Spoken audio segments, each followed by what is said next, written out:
Magbabakasyon tayo. Ano? Tara? Hello guys! So today magbabakasyon kami ni Gabi. And then galing ako duty, pinirepare ko na yung mga dadalhin namin. So dito natutulog siya. Pero ginising ko na siya kasi kailangan namin maligo at saka magbihis. Dahil aalis kami ng alauna. So ayan, nakapag-wis na kami. And then hinantid na kami nila lola sa labas ng bahay. Dito parang mga 1:30 na ganyan.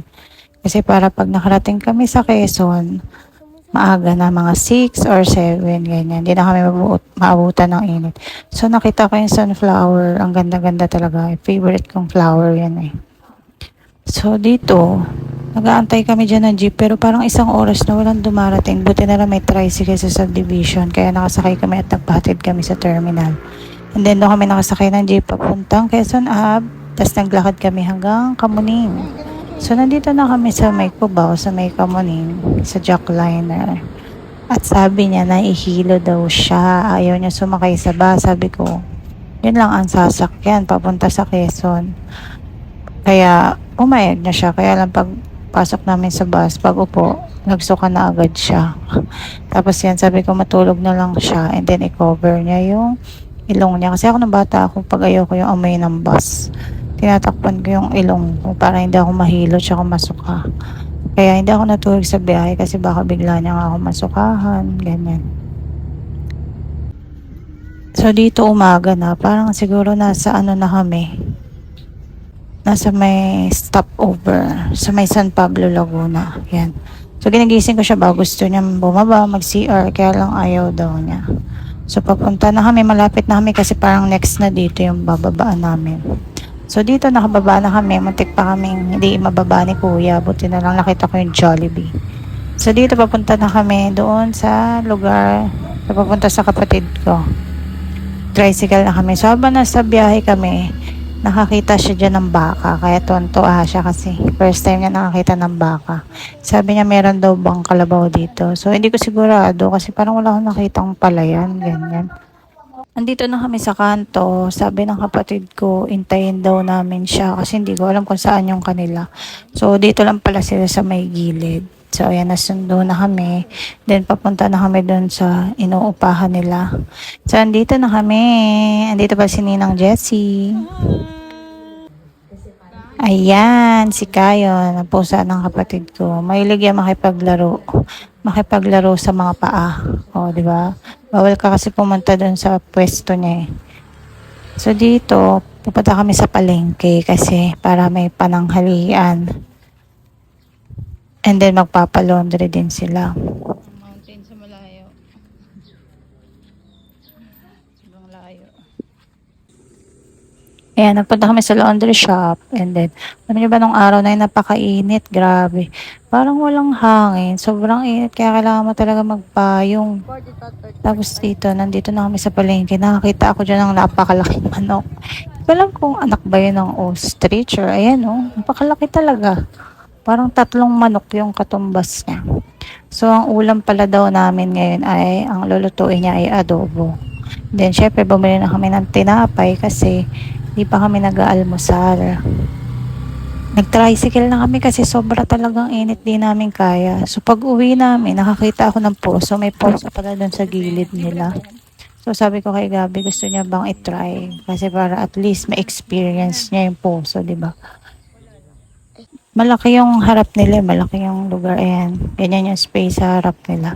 Kaya sabi ko, pasok muna kami kasi sobrang init talaga. Siguro mga alas 9 pa lang ito ng umaga. So si Kayon, sisilip niya kung meron ba siyang pusa na makikita. O, di ba? Kalmot pa kami talaga naman si Gabi. So hindi siya mapakali. Gusto niya na naman maglaro ng tubig. Kasi si Gabi, mahilig siya sa tubig.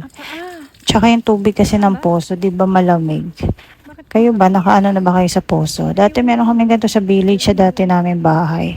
Doon sa may playground. Tapos pag iigib kami doon ng container, kailangan mo siya, di ba, lagyan ng tela, itali mo para masala niya yung kalawa, yung mga dumi. Minsan wala pang tubig, kaya kailangan mo talaga siyang i-ano ng i-ano para lumabas yung tubig. So dito malinis siya, ang sarap maligo. At saka maghugas ng plato, ang sarap maglaba, ganyan. Tuwang-tuwa pa siya. Hindi na tinigilan yung poso, parang gusto na maligo diyan. Dito may mga manok dito, ayan ah. Kita namin. So dito, mainit yan eh. Parang hindi, mga hapon na to. So, dito man na kami sa labas, nagpapahangin, ganyan. Pero parang wala kasing hangin. So, naglakad-lakad na lang kami kasi hindi alam ng kapatid ko saan may pasyalan dito. Kahit taga dito siya, hindi niya alam. Oh. Pero, sabi nila, meron daw park dito. So, ayan, pupunta kami sa park. Gabi yun. Kasi sabi nila mas maganda daw sa gabi eh. Kasi may pailaw, tapos may parang fountain. Buti na nga lang may kalaro si Gabi dito, kaedad niya, si Aidan. Ayan. Siya ang aming tour guide. Kasi alam niya daw kung saan yung park. Pero habang naglalakad kami, parang ang layo na nalakad namin. Pero bakit parang wala kaming makitang park? Pero sabi niya, doon daw doon. Sige, sundan na lang natin kasi hindi man tayo taga dito. At ayun nga, nakarating na nga kami sa park. So, napakalayo pala ng park. Parang dito siya sa may, hindi ko alam kung barangay ba to or city hall dito sa Chaong. Hindi ko sigurado eh. Basta yan. Ito lang yung ano nila, parang playground. Puro slide siya. And then, ayun na yung fountain niya.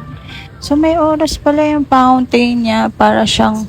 So, nag-open pala to ng mga 7. So, nagtakpuhan na yung mga bata nung nakita nilang nagbukas yung fountain. So, sila Gabi din, pumunta na sila doon. And then, chinek ko kung meron bang pwede maghulog ng coins, wishing well, pero parang wala ako nakita. So, sabi nila, amoy daw isda. So, para siya aquarium, ganyan yung amoy niya. And then, medyo mahangin kasi may tubig eh. Kasi umaano yung fountain, kaya medyo mahangin ngayon.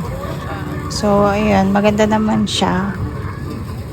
Kahit daw-atwa naman yung mga batang nandito. Siyempre, bago kami umuwi, sabi nila kakain daw silang tusok-tusok. So, una, isaw ang gusto nila kainin.